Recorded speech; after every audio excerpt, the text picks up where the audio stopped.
Viewers of the general public, thank you for attending this special city council meeting. It is Tuesday, March 17th, and we are here to discuss an action related to the emergency declaration. Amy, can we please have a roll call? Certainly. Councilor Baxter? Here. Present. Councilor Bettine? Here. Councilor Noseworthy? Present. Mayor Pro Tem Brookie? Here. And Mayor Youssef? Here. Thank you and good morning. We have one item on the agenda this morning, and it is a discussion and possible action concerning a resolution granting the approval of the City Council of the City of Durango for the continuation of the emergency disaster declaration issued by the interim city manager related to COVID-19 on March 16th, 2020. So does council have questions related to the resolution or the declaration? So the declaration was issued yesterday, and today we are confirming that by resolution, which we needed to do within 7 days per the city charter and the city code. And we are here to discuss that and answer any questions. I think we move forward. So we will wait for a motion. I would move that we accept the declaration, R 2020-7. Okay. Any discussion? Hearing none. Amy, go ahead. Okay. Councilor Noseworthy? Yes. Councilor Baxter? Yes. Councilor Bettine? Yes. Mayor Pro Tem Brookie? Yes. And Mayor Youssef? Yes. Thank you very much. So I would like to take this time, because we are live with our first virtual meeting, to see if any of you have any questions related to the closures that were put in place today, and to answer any additional questions that you may have related to this situation.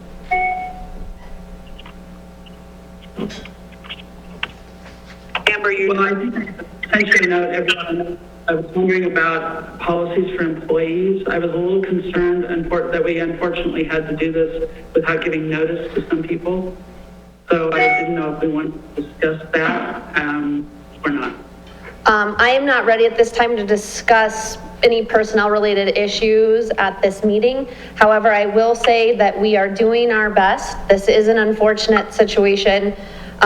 We did the original closures to the recreation center and the library, announcing those on Friday, preparing so that there would be 2 days of notification for folks that were scheduled to work on Monday at those facilities.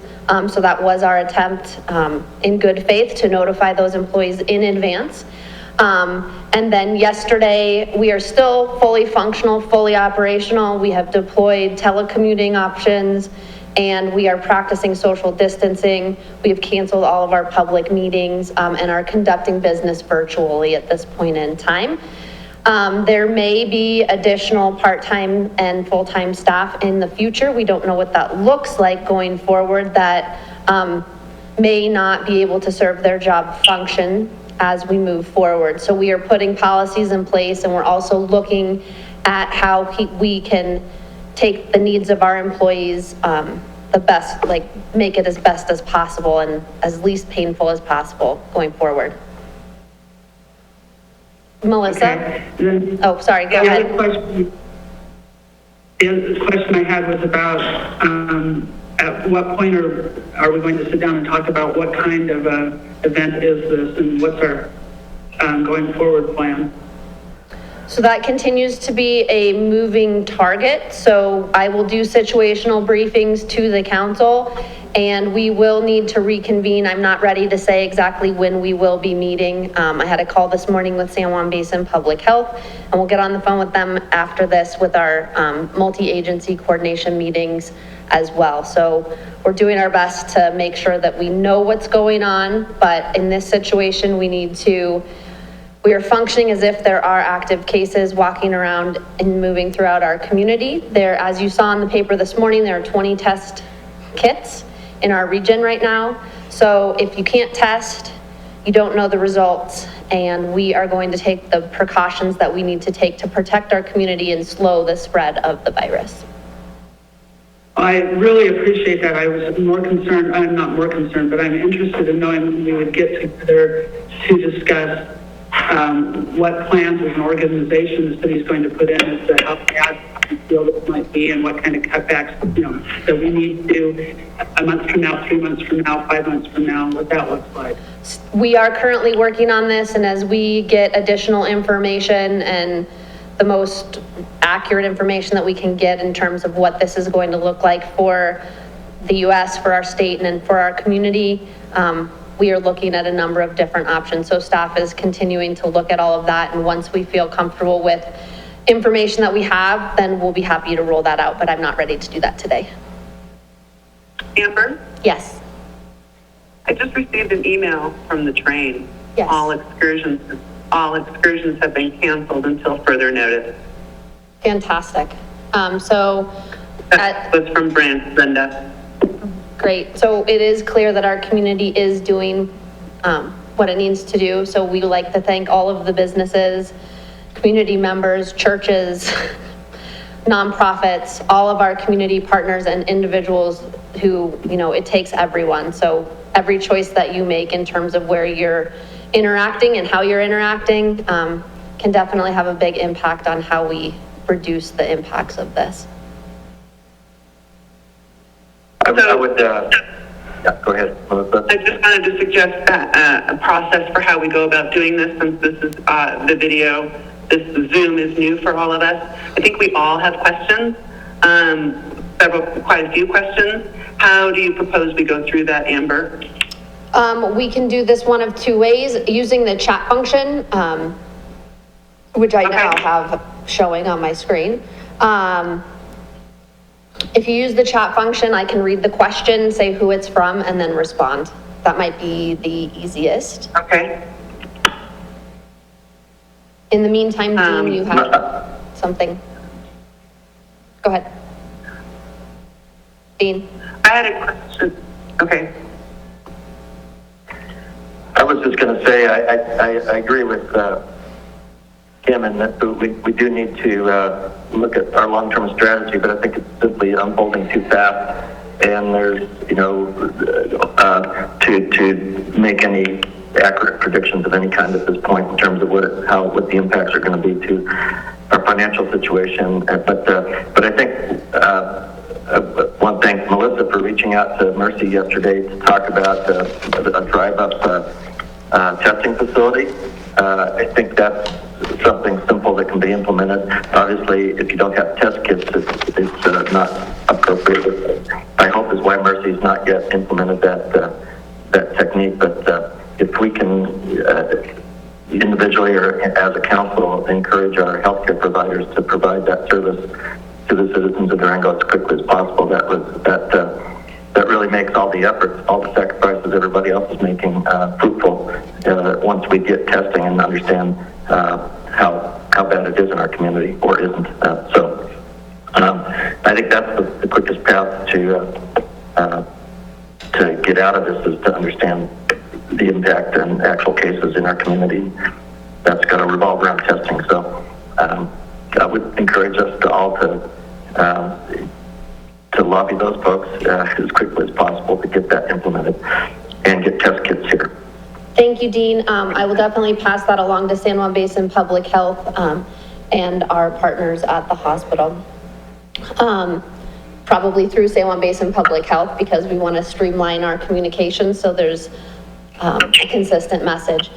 So Melissa asked, what are we doing with the restaurant bar measure implemented by Governor Polis, and are we providing parking places on each block? So at this point, San Juan, we have been communicating with the Restaurant Association, and the Restaurant Association's point person on this is San Juan Basin Public Health.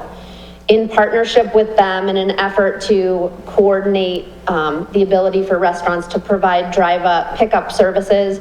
We have signed parking meters downtown as of yesterday.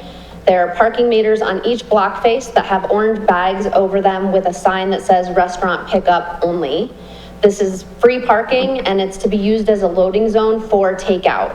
So if individuals in our community are wanting takeout food, which would be great, they can call the restaurants, order the food, and then park in those loading zones and in the parking meters with the bags on them to go in and pick up the food. So it is every block, yes, and each block face. So you'll have one on the east side of Main and one and then on the west side as well on each block. And we will be receiving more information moving forward. Again, San Juan Basin Public Health is taking the lead. And we are in full backup support of the orders that are sent out or the recommendations, and we will be cross-promoting the recommendations to make sure that we can do what we can to help our local businesses, but at the same time, keep everyone safe. And it is, let's see, a maximum total dollar in the mirror. Okay, so we are looking at other operational measures to be put into place. One of the things that we have done is, as part of the emergency declaration, I put a waiver on any late fees associated with our utility bills. We do realize that this is going to have a significant impact on individuals in our community and potentially their ability to pay their full utility bills on time, depending on how long this pandemic affects our community. So we put a waiver on those utility bill late fees. We are ready to set up payment plans. If you can only pay a portion of your bill, call into customer service and 375, you can call 5000 and be routed to the right person. And then we are also not doing shut-offs because at this stage, in a pandemic situation, we do not want to cut off water and sewer to our residents. And then at the airport, there was another question. At this point in time, we have not figured out what it's going to look like for the total amount of airport parking. We have not been able to look at all the things that we can do to put into place. But our airport director has received the question and he is looking into what that could potentially look like if folks are, left for spring break and they can't come back. Not sure how many individuals are going to be impacted by a situation like that, but if you are one of those individuals, I would suggest please calling our airport director and we can discuss. Okay. Okay. Will you be updating us on the outcomes of our meetings with San Juan Basin Public Health? Yes, I will be updating the council on the outcomes of those meetings. And I will do that via email. And then what is the best way for Durango citizens to get the latest up-to-date information? So the best way for our community to stay informed is to bookmark the San Juan Basin Public Health website. They have the most current up-to-date information. And then the city of Durango is constantly updating our page with city-related information on durangogov.org/emergency. If you go to our website, we have a special bar at the top of the website now related to COVID-19 that will take you directly to the page. We are also sharing links and information from our community partners like Local First and the Community Foundation, Business Improvement District. So all of that information, those links, we're basically setting it up so it links to the live site so that we're not putting ourselves in a situation where we have to update other people's information, but as a coordinated clearinghouse to connect folks to information. If for the members of our community, I do have a question for council. Do each of you receive the press releases that we send out as they are issued? Yeah. Yeah. I believe so. Yeah. Great. That is important to me because as this moves on, there are a lot of moving parts. So I would like to poll council here and see if you are okay with when the press release hits the the media and we send it, are you okay with you receiving the press release via that instead of me sending an additional email? Or would you like me to continue sending you the press release directly? Please send the press release. Okay, I agree. that's fine. Thank you. And then we have, what is the best way? Amber, I have a question for you. I typed it. Okay, I'm just finishing up the one that Chris sent over. Okay. And then Barbara, fallback position. So yes, Barbara sent the question that said, regarding our fallback position, perhaps we should set a goal to discuss in 8 to 10 days. I think that is great. I will say that Wayne, our finance director, had left town to go see his wife, and we have recommended that he stay in Dallas, Fort Worth area, and not come back during this time because he could work from, we're limiting contact. So he is not here at this time. We will be continuing to use him as a resource, but I wanted to let all council know that he is in Texas. Interim finance director. And we will look at a date, and I will have Karen poll the council related to an additional meeting, study session style, to discuss the fallback position in 8 to 10 days. Very good, thank you. Thank you.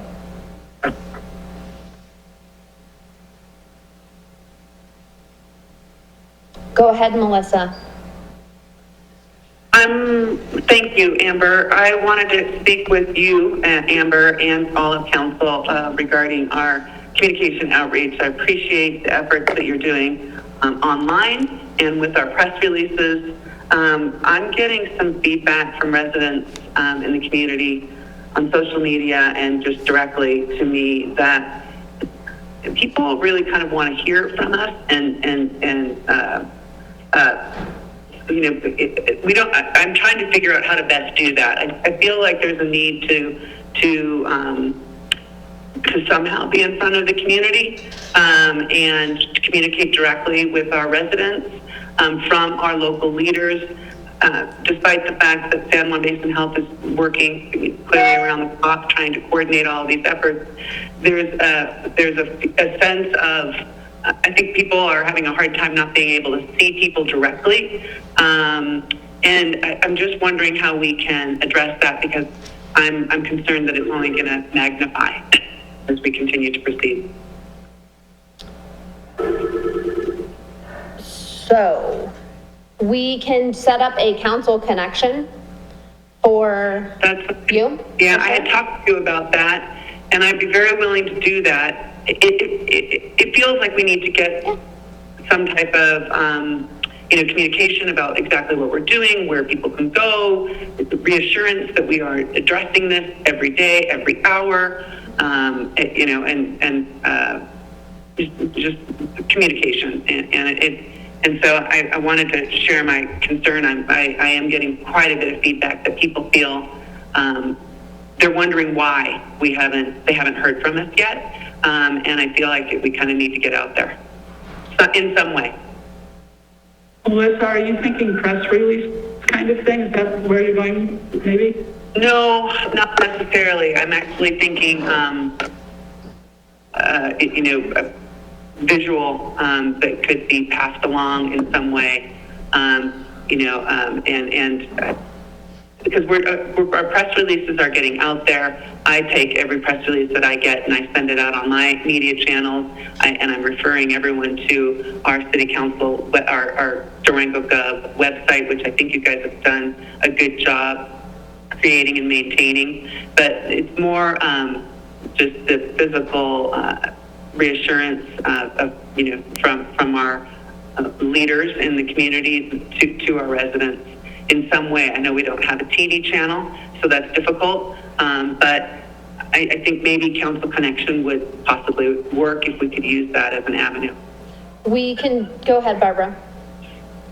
I was just going to ask, would you consider something like a proactive twice a week update, even from the mayor's office or something like that, that could go out to the paper, to the on the website, and possibly other media channels?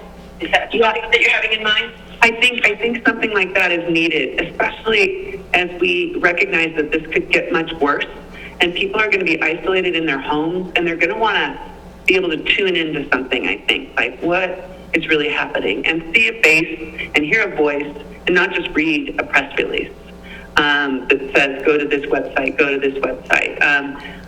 I think it would be helpful if we could dedicate the resources to doing that in some capacity that's safe. And perhaps, Amber, just one more quick suggestion. This seems to be working, and it could possibly be just something like you calling in on Zoom and it being streamed on Facebook and things like that.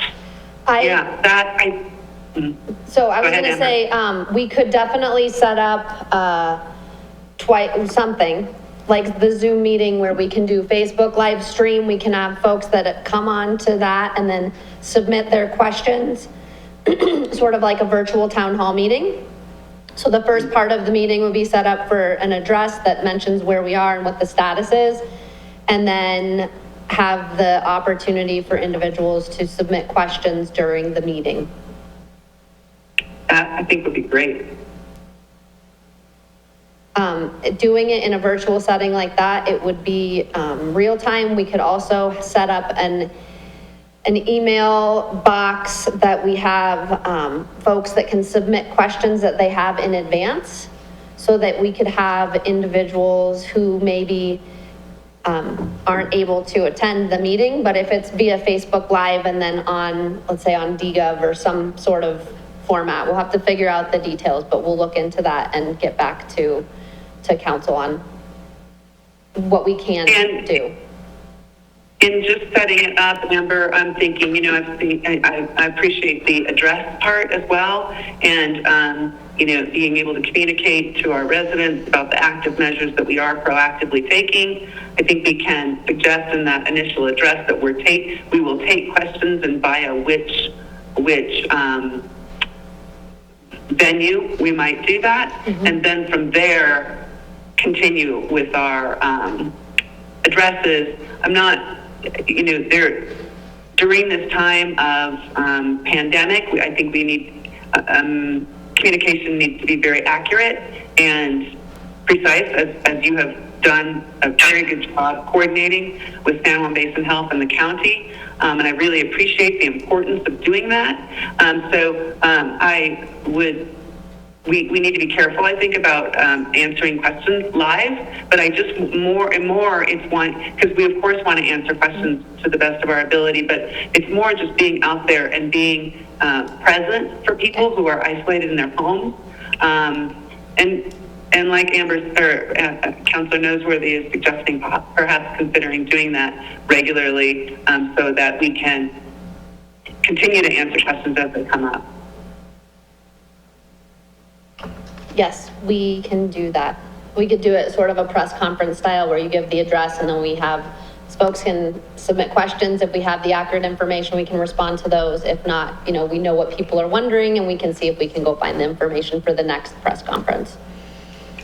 I'm wondering if we were going to take questions if either a San Juan Basin Health representative or Leanne Jolin herself could be available to join us potentially. I will ask Leanne. I think a triumvirate of the mayor, Leanne, and Amber might be a really good focus group to have present. Those three folks visually, but also perhaps a pre-recorded radio spot too. That we don't need to go to each radio station, but I know that. Whether it's KUR, KSUT, the folks out in Four Corners, that would reach a pretty wide audience as well. But for folks that are just sitting around listening to radio, that would be great. But I think to answer questions, I think I'd hate to put Melissa up just singularly without knowing what the city's doing as well as the coordinated efforts of San Juan Basin Health. So I think those three entities, and if there's a reason for all five of us to be in separate places at the same time, that would be great as well. But And I would suggest that one county commissioner we might include in that group of people to provide information so that we're maximizing our resources as well. We can do that, and I would invite Chuck as well in that situation.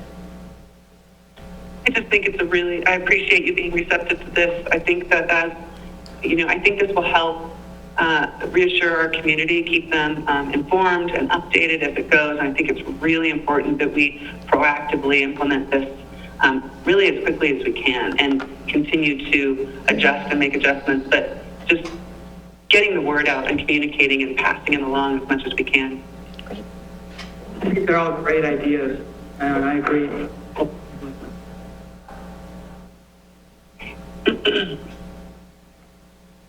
Mayor Youssef, do you have any Melissa. comments? Oh, go ahead, Barbara. Thank you. Melissa, you do a really good job of, as mayor, of answering emails when they come in to all of us. Are you going to be continuing that practice, or is there a rotating of who's answering emails that we want to employ? That's a very good question, because I was on my computer most of yesterday, and I feel like it's an important part of the job. I do feel like everyone deserves an answer in some way, and so I am open for suggestions on that. I'm happy to continue to doing it, but if we'd like to have a rotating effort where we're saying we're each sharing in this opportunity. Some of them do come directly to me. Of course, I respond and CC council, but I'm open to suggestions on how we communicate via email. I'm in all cases trying, it's just, I'm been very careful not to answer in any way in which I can't deliver, of course, and some of the questions are difficult. And so, I'm open to suggestions.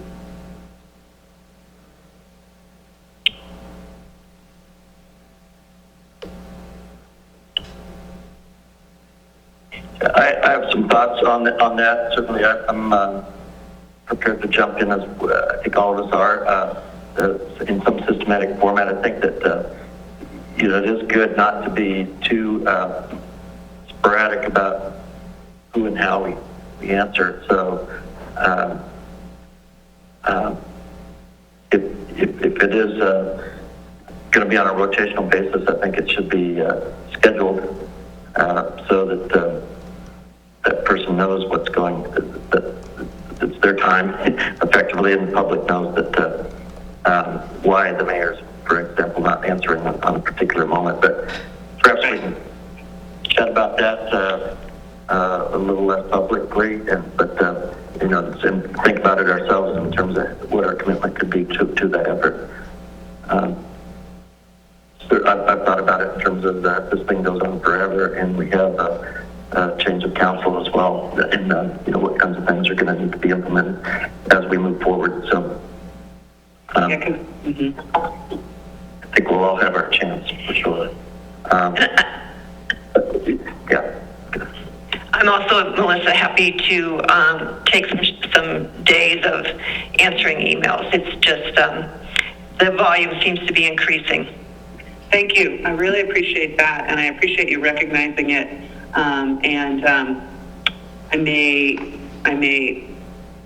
What I can do going forward is I can reach out to council, and I can stay in touch with all of you as we progress, and I can just do an email to all of city council saying, maybe perhaps for those emails that are not directed to me as the mayor, I would love some city council support. Perhaps someone could take a day. I'll let you guys know. How about that if I stay in touch? I like Jean's idea of a little bit more of scheduling, because I think there's going to also have to be, as one of us, if we take that on, we need to be have the background of what's been said and make sure we're aware. As we go back and look at where we are, and also our communication. So not certain just a one day here or there. That's true. People enough time. So, but I am here for the next several months, so I'm also available, and I'd be happy to help with that too. That's a really good point. Thank you.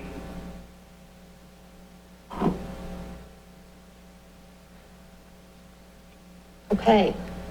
Do we have any other items or orders of business before we close out this meeting? Yeah, this is Dirk. I'd say something briefly. I would say that in keeping with what Melissa said, keeping this in the public eye, that we will be putting out, we've worked on a policy for virtual meetings. It's nice to see that this is working well. I think it's critical that we could schedule these meetings as needed. We are sort of modifying procedures, but we're not suspending open meeting procedures. We're working with CML. CML's put out a lot of information.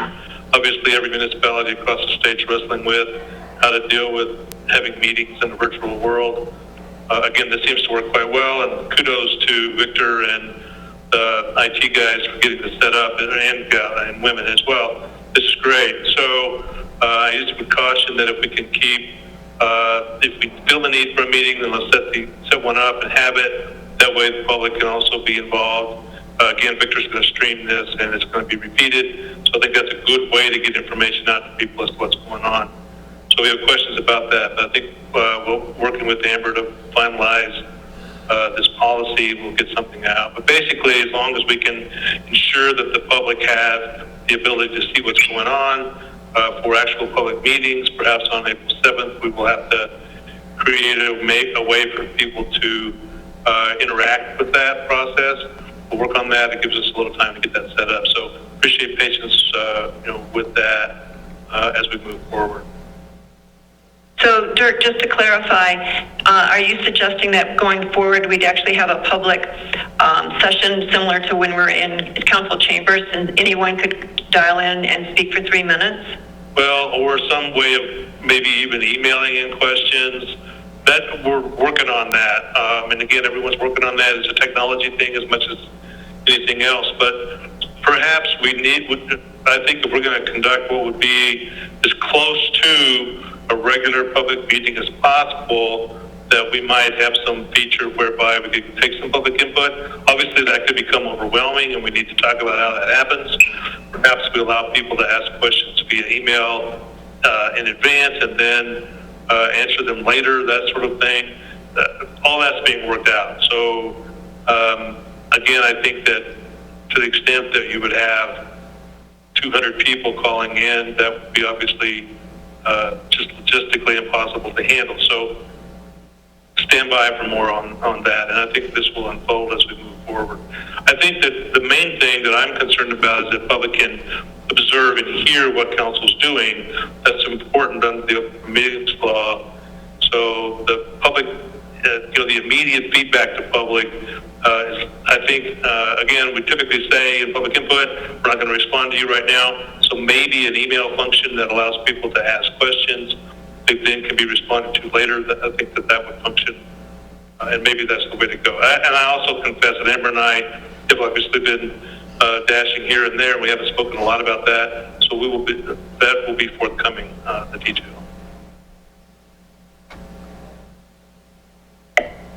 Okay. Great. So just to close out the meeting, thank you, Barbara, for this comment.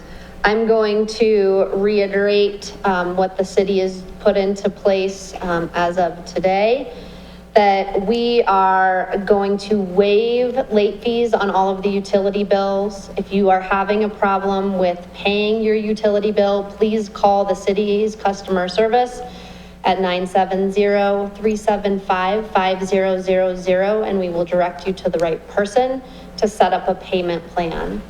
We have also, I put a moratorium on shutoffs for our water and sewer. We will continue picking up trash and recycling. The recycling center drop-off is closed unless it's glass. You can go drop off your glass at the recycling center, but the recycling center does not have a public drop-off. We are also implementing free parking, which is to be used as a loading zone for picking up takeout throughout the downtown. So look for the orange bags on the parking meters with the sign there. You can also use the loading zone, but please be courteous and use those as they are intended to be used. That allows you to have a quick place to park your car, go grab food, and then be on your way. So Thank you very much. Please check out the city's website for all of the closures. All of our city facilities, other than the airport, are currently closed to public access. We are operating in a virtual setting.